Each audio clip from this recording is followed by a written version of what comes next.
লোকসভা নিৰ্বাচনত জয়ী হৈ পোনপ্ৰথমবাৰৰ বাবে ডিব্ৰুগড়ত উপস্থিত সাংসদ সৰ্বানন্দ সোণোৱাল।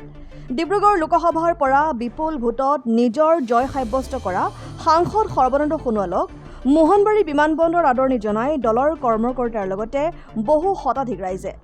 অসমৰ জাতীয় নায়কৰ খ্যাতি লভা প্ৰাক্তন মুখ্যমন্ত্ৰী তথা সদ্য নিযুক্ত ভাৰত চৰকাৰৰ কেন্দ্ৰীয় মন্ত্ৰী সৰ্বানন্দ সোণোৱালক আদৰণি জনাবলৈ ডিব্ৰুগড় বিমানবন্দৰত শুভাকাংক্ষীৰ ভিৰ পৰিলক্ষিত হয়। প্ৰতিকূল বতৰকো নেওচি হাজাৰ হাজাৰ শুভাকাংক্ষীয়ে জনালে আদৰণি। ডিব্ৰুগড় লোকসভা সমষ্টিৰ পৰা বিজয় সাব্যস্ত কৰা ডিব্ৰুগড় লোকসভাৰ সাংসদ তথা কেন্দ্ৰীয় মন্ত্ৰী হিচাপে দায়িত্ব লাভ কৰা সৰ্বানন্দ সোণোৱালক দলীয় কৰ্মীসকলে ৰাজহুৱাকৈ জনালে উষ্ম আদৰণি। বিজয় সাব্যস্ত কৰি কেবিনেট মন্ত্ৰী হিচাপে দায়িত্ব লাভ কৰাৰ পাছতে প্ৰথমবাৰ ডিব্ৰুগড়ত উপস্থিত হৈছে সৰ্বানন্দ সোণোৱাল।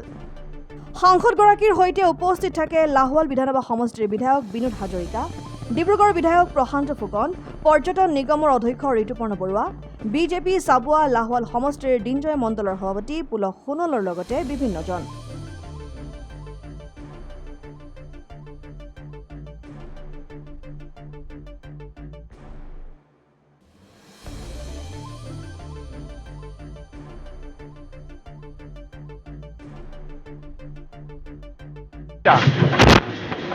এই সহযোগিতাক মই অত্যন্ত শ্ৰদ্ধা সহকাৰে মই গ্ৰহণ কৰিছোঁ আৰু তেখেতসকলৰ হৈ ভৱিষ্যতৰ দিনত নিশ্চয় কাম কৰিব লাগিব আৰু এই যাত্ৰাত যেন আগন্তুক দিনত সকলো সময়তে দিহা পৰামৰ্শ আশীৰ্বাদ তেখেতসকলে দি যায়।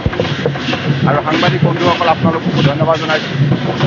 সকলোৱে সহযোগিতাৰ ভিত্তিত আজি পুনৰ ৰাজ্যখনৰ লগতে লোকসভা সমষ্টিৰ লগতে দেশৰ জনতাক সেৱা কৰাৰ বাবে মাননীয় প্ৰধানমন্ত্ৰী নৰেন্দ্ৰ মোদী ডাঙৰীয়াই মোৰ ওপৰত আস্থা ৰাখি পুনৰ পোৰ্ট শ্বিপিং ৱাটাৰৱেজ দৰে গুৰুত্বপূৰ্ণ মন্ত্ৰালয় পৰিচালনা কৰাৰ দায়িত্ব অৰ্পণ কৰিছে।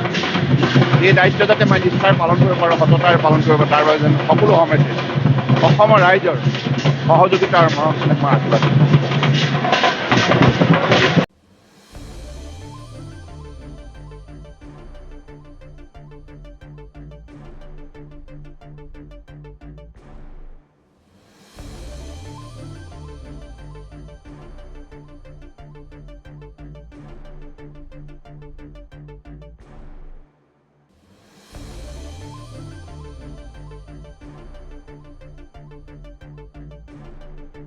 News desk report, democratic Assam.